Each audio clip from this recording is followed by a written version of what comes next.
a un nuevo capítulo de Influyentes en CNN Chile. Esta serie de conversaciones en que estamos reflexionando sobre los desafíos para Chile después de la pandemia. Hoy día tenemos una invitada que nos hablará de los desafíos ambientales, uno de los más importantes que enfrentamos. Así que tenemos hoy día a Maysa Rojas, destacada climatóloga. Ella es académica del Departamento de Geofísica de la Universidad de Chile y también dirige el Centro para el Clima y la Resiliencia CR2. Bienvenida, Maysa Rojas, a Influyentes. Muchas gracias por la invitación. Quisiera partir preguntándote con lo que nos pasó el año pasado, en que el tema del medio ambiente era el tema más importante. De hecho, estaba todo el mundo preocupado de la visita de Greta Thunberg a la COP25, que iba a ser en Chile. Se veía como el gran momento del medio ambiente y de combatir realmente el cambio climático o la catástrofe climática. Después vino el estallido social, la pandemia ahora y el mundo está en este paréntesis completamente inédito. ¿Qué va a pasar después? O sea, porque la catástrofe climática sigue su curso, no ha cambiado, digamos. Así es, el problema del cambio climático es un problema que venimos creando hace mucho tiempo y que no vamos a resolver de la noche a la mañana. Es una crisis que nos va a tener ocupados, preocupados y ocupados por varias décadas más. ¿Habrá la posibilidad de instalar este tema en la agenda pública cuando lo que uno puede leer, pensar, conversar, es que las prioridades del mundo pospandémico son económicas, en que hay situaciones de hambre, de pobreza, que van a ser obviamente prioritarias? ¿Cómo se combina eso con que el medio ambiente vuelva a estar en el centro de la agenda pública? Yo creo que lo primero que hay que clarificar que el cambio climático no es un problema de medio ambiente. Mm. A ver, explícanos. Ya. Entonces quizás ahí nos hace más sentido tener que pensar y ocuparnos del problema del cambio climático. El cambio climático es un problema de desarrollo, es una consecuencia, es el síntoma quizás más agudo de la manera en que la civilización se ha venido desarrollando. Y aquí uno podría decir los últimos 10.000 años o los últimos 150 O los desde últimos 200 ya para... de la revolución Sí, sí. industrial, ¿ok? Así es que cuando uno lo ve desde esa perspectiva, claramente es un problema económico, es un problema social también.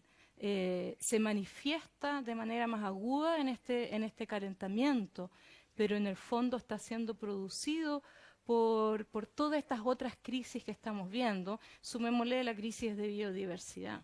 Así que lo que estamos viviendo es otro ejemplo, otro estallido de una misma crisis.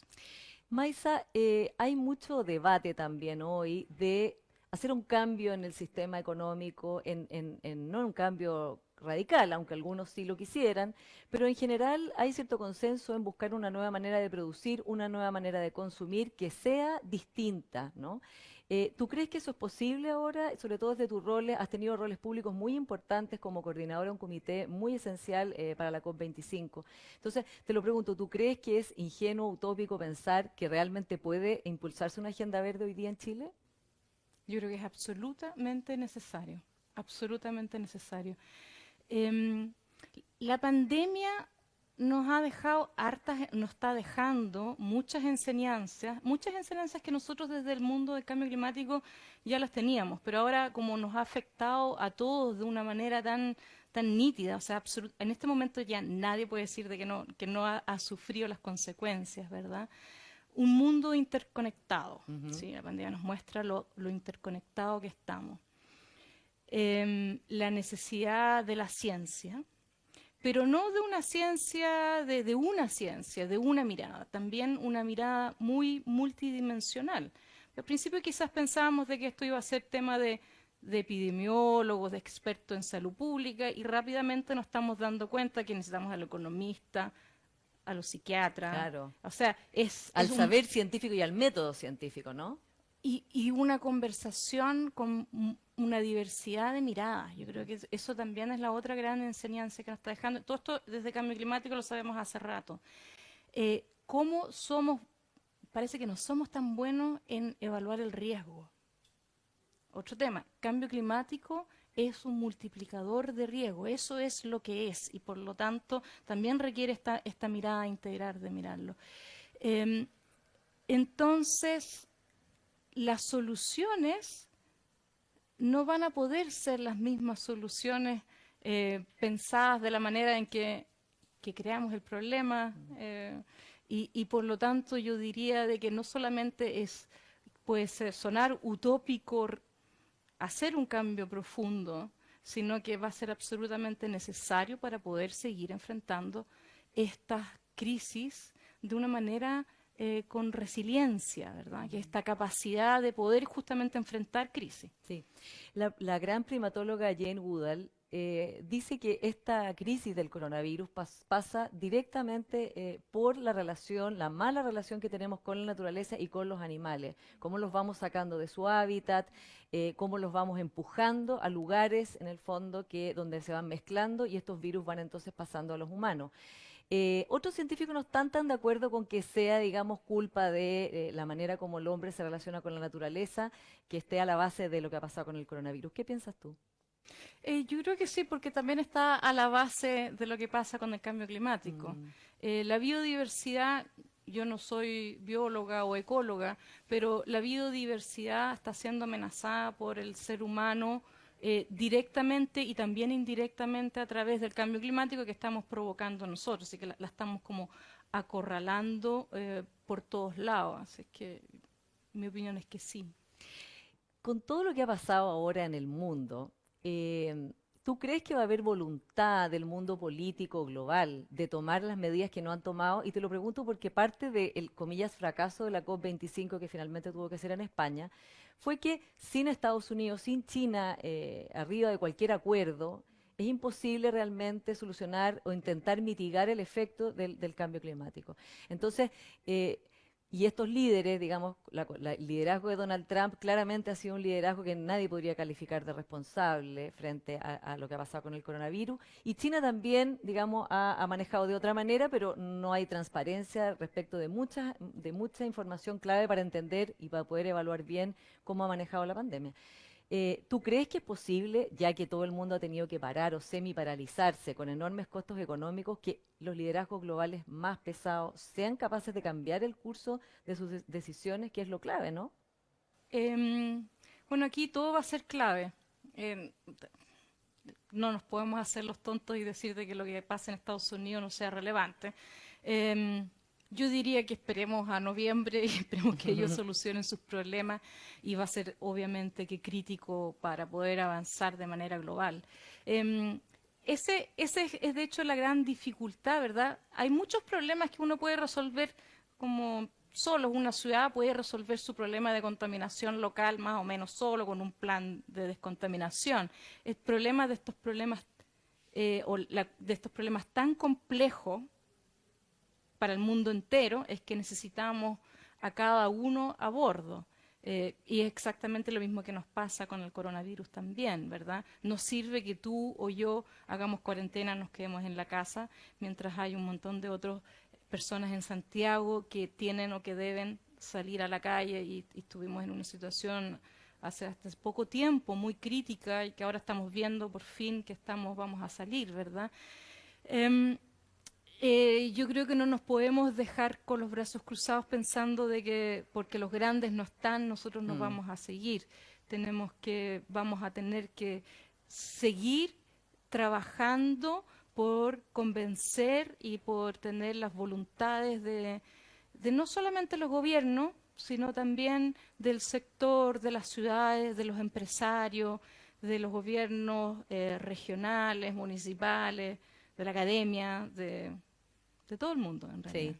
Sí. Ya que tocaste el tema de los empresarios, el gran acuerdo que acaba de hacer la Unión Europea incluye que el rescate a las empresas en problemas contenga un plan de esas mismas empresas hacia una economía más verde, ¿no? O sea, están haciendo un gesto muy directo hacia que la ayuda viene de la mano de reconversiones y realmente avanzar en esa agenda carbono neutral, en fin. ¿Tú ves posible eso con los empresarios chilenos? ¿Cómo ha sido tu experiencia en ese sentido, en los diálogos que tuviste previa a la COP, ahora? A ver, déjame primero, yo creo que enfatizar la urgencia de esto. Sí. ¿Ya? El 2015 el mundo entero celebró el Acuerdo de París. Sí. El Acuerdo de París es un compromiso para limitar el calentamiento muy por debajo de los 2 grados y hacer todo lo posible para que ese calentamiento sea 1,5. El planeta ya se ha calentado 1 grado, es posible lograrlo, pero para eso hay una urgencia y al año 2030, 2030 es en 10 años más. Las emisiones tienen que estar en una ruta hacia la carbono neutralidad muy decidida.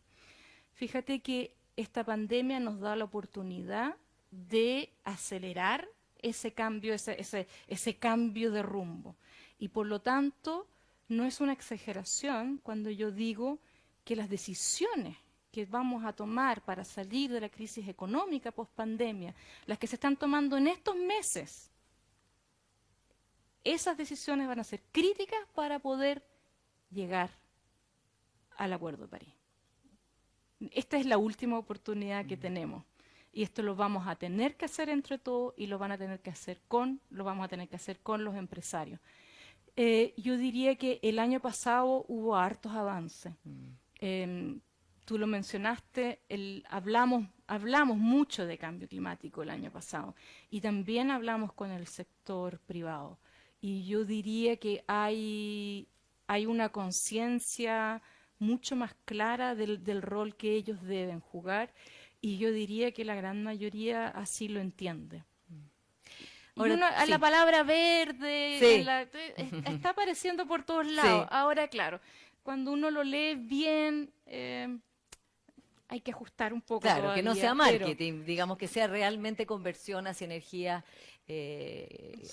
no energías fósiles, etcétera. Exacto, pero yo creo que hay un gran piso. Sí. Pasa algo paradojal también con esto del coronavirus, que hemos empezado a ver, digamos, pumas en Santiago, delfines en Venecia, todas esas imágenes que se viralizan de animales que están en lugares que eran hábitats que hace mucho, mucho tiempo no estaban. Los cielos están claros, entonces uno dice, esto ha sido bueno para el medio ambiente. Pero la verdad es que, como dice Elizabeth Kolbert, la autora de La Sexta Extinción, el proceso del daño, en el fondo, a nivel de las especies, a nivel del planeta, es de tal magnitud en el tiempo que no hay un cambio real por todo esto que hemos parado. Entonces, también eso produce una cierta desazón de decir, bueno, pero todo el mundo está parado, nadie está usando el auto, nadie está andando en avión, hay muchas medidas que ni habríamos podido imaginar y la verdad es que no se mueve la aguja con eso. ¿Cómo lo podemos entender? Yo creo que la experiencia de ver nuestras ciudades, para los que vivimos en ciudades, de ver nuestras ciudades más limpias, yo diría que, a ver, definitivamente, claro, no va a resolver el cambio climático, puede resolver momentáneamente la contaminación local, y esos son dos problemas que están relacionados, pero son distintos. Claro. Pero yo diría que ayudan a dos cosas, a uno que demuestra que la capacidad de transformación que existe en los seres humanos es gigantesca y de que obviamente nadie quiere mantener esta situación que es tan crítica, estamos parados bajo unas condiciones que no son ni buenas ni sostenibles, ¿verdad? Pero ver el impacto que tiene, yo diría que nos debiera mostrar de que podemos hacer cambios rápidos y que tienen un impacto visible. Yo creo que eso es un mensaje que es muy positivo. Y yo no sé, pero a mí me pasa de que como que no me puedo sentir contenta con la idea de que una vez que se levanten las cuarentenas vamos a volver a un Santiago contaminado, congestionado. No quiero. Sería terrible. Sí. Aprendamos algo de esto. Sí. Y yo creo que hay muchas opciones que tenemos y las estamos viendo. Hay muchas. Europa, con las ciudades que ya se han abierto, han hecho cambios más o menos fáciles de hacer y que han tenido un impacto. Todo el mundo también supongo que ha visto las imágenes de París, de calles que estaban congestionadas de autos y ahora llenas están de bicicletas y de peatones. Claro, cambios en la ciudad que ayudan a algo más amigable con el medio ambiente, avanzar, ¿no? Porque al final, ¿qué es lo que queremos nosotros con el desarrollo? queremos vivir mejor, ¿o no? Queremos vivir mejor, queremos tener una mejor calidad de vida y esa mejor calidad de vida no, no podemos alinear una mejor calidad de vida con una ciudad contaminada, congestionada, en que pasamos horas y horas ya sea en el auto o en el transporte público para ir de un lado a otro. Em, Maisa, ¿qué pasa con el combate al cambio climático desde el punto de vista individual, ya de cada ciudadano y ciudadana, de lo que cada uno puede hacer? Este tiempo de estar en la casa consumiendo mucho menos ha hecho que muchas personas se replanteen, ¿no? Y que digan en realidad la cantidad de cosas que se compraban que no se necesitaban, que no eran esenciales, que no eran importantes. También ha creado una reflexión de qué es esencial y qué no lo es, ¿no? O sea, quiénes de partida, quienes pueden trabajar, quienes no, cuánto de lo que tenemos en realidad es un consumo completamente suntuario. Eh, pero también hay el miedo de que levantando la cuarentena y volviendo a una cierta normalidad, la gente se vuelque a ese consumo justamente porque ha estado privado de ello. Y sabemos la relación entre el consumo y cómo eso va directamente en detrimento de mejorar la situación del cambio climático, ¿no? ¿Cuál es tu sensación de lo que puede pasar y cuál sería el llamado que tú harías desde esa perspectiva más individual? Difícil de responder esto porque aquí la única visión que tengo es la mía propia. Efectivamente, todo lo que tú dices yo también lo he sentido. Cuántas cosas, o sea, he consumido muchísimo menos, cuántas cosas son menos. Eh, lo han, lo han vivido los niños también. Muchas veces yo no sé cuál es la experiencia del resto de las personas, pero muchas veces los niños también a uno los fuerzan harto por mucho consumo. Ellos están como mucho más Claro, bombardeado de cosas que expuestos, comprar, ¿no? ¿verdad? Claro, Se les bombardea a ellos sí. específicamente. Em, yo diría que que es muy importante darse cuenta de las cosas que uno puede hacer para apoyar a enfrentar el cambio climático, porque cuando uno, a ver, y eso puede ser por mi consumo personal, por cuánta comida voto o no voto, con cómo yo me transporto, con esas decisiones individuales que sí podemos hacer. Y también, y esto quizás es más relevante para otros países, por quién yo voto, ¿verdad? Sí. Por quién yo voto, que esa persona sí sea capaz de tomar las decisiones. O en otros países también yo puedo decidir dónde está mi dinero en el banco invertido, que no esté invertido en combustibles fósiles, por Claro, o en empresas ejemplo. contaminantes o que tengan, Todas digamos, esas sí, cosas. Porque si uno no aprecia y no quiere eh, lo que la naturaleza o un mundo mejor, es difícil que uno se comprometa. Así mm, que hay mucha relación con eso. Pero es el tema individual y también yo como ciudadana, eh, en lo que yo pueda votar por ejemplo, para que se tomen esas decisiones también, más bien a nivel nacional. mm. Siendo el tema del medio ambiente y el cambio climático tan relevante, ¿no te suena extraño que en Chile no haya una agenda política identificada con un partido político en esto más Ah, clara, ¿no? yo encuentro que estamos mejor incluso, porque ¿Sí? es una agenda que es muy Transversal, transversal. sí, es verdad.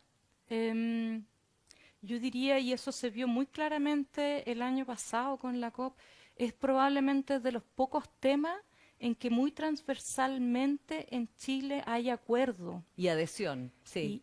Y, y eso yo diría que es un tremendo capital, porque no digamos que la situación social y política está muy bien en Chile. Mm. Entonces yo diría, a mí me encantaría ver que esta agenda permeara a las personas que están más preocupadas por los temas sociales o económicos, que permeara, que se den cuenta de que, porque esta además es una agenda de largo plazo, no se va a solucionar con un gobierno en otro, sino que es una agenda de largo plazo. Ha calado en varias agendas así, en medio ambiente obviamente, pero también energía. El Ministerio de Sí. Energía lleva muchos años empujando y es una agenda de Estado. A mí me da la impresión de que podría ser como una llave a resolver muchos de los problemas sociales y de polarización que vemos en nuestra sociedad. Hablando de liderazgo, tú has hablado en algunas entrevistas que ¿te parece que el tema del medio ambiente tiene una variable de género muy importante porque es el tipo de liderazgo de mujeres el que puedes, digamos, ayudar a solucionar esto? Porque son las mujeres además las que toman decisiones de largo plazo, que además saben de cuidado. Y también ha pasado ahora durante la pandemia que justamente son liderazgos femeninos los que más se han destacado, como Angela Merkel y Jacinta Ardern, entre muchas otras, ¿no? Eh, ¿Cómo podríamos promover una generación de líderes mujeres por el medio ambiente en Chile que tenga, digamos, herramientas para sacar esta agenda adelante? Somos hartas mujeres, la verdad de las Sí, cosas, empezando por la ministra de Medio Ambiente, por su jefa de oficina de Cambio Climático, en el CR2 somos muchas mujeres también. Nosotros promovimos hace un tiempo atrás una declaración por una reactivación sostenible y somos mayoría mujeres ahí también. Eh, yo no quisiera de que esto fuese una agenda de mujeres. Lo que yo quisiera es que el tipo de liderazgo que necesitamos para resolver estos problemas complejos y de largo plazo que requieren de una gran acuerdo en la sociedad, justamente porque son complejos, porque involucran, son transversales y requieren el largo plazo, que hoy en día encontramos en mujeres que ese tipo de liderazgo lo asuman los hombres también. un liderazgo más responsable, más de largo plazo. Quizás, claro, dejar atrás liderazgos distintos del siglo XX o del siglo XIX, ¿verdad? Que uno pensaba el líder como alguien que, no sé, que te llevaba como a la batalla, ¿verdad? Claro. Ese tipo de liderazgo. No, no necesitamos ese liderazgo más de, como con ese lenguaje como de guerra y de alguien fuerte que tiene, sino que más, con más comunicación, más horizontal, de colaboración, de solidaridad, de capacidad de pensar, claro, en la siguiente generación, de cuidado. Maisa, para ir terminando, tú a pesar de todo lo complejo y que es este problema del cambio climático y a pesar de que, como tú dices, hay una ventana de oportunidad que se nos va a cerrar, o sea, tenemos muy poco tiempo para actuar, tú dices que eres optimista, de que estás optimista de que es posible que mitiguemos esto, es posible que tomemos las medidas porque tenemos las llaves, ¿no? ¿Qué falta entonces? Como, ¿qué falta para que realmente sea real, sea verdad y podamos hacernos cargo de este problema global, tan global como el coronavirus y que está ahí a la espera, digamos? Tenemos que lograr convencer a muchos más actores, yo diría, de que tomar esta ruta, de pensar cómo salimos de esta crisis y de todas las crisis, incluyendo la crisis social que tenemos, de hacerlo para crear resiliencia en el país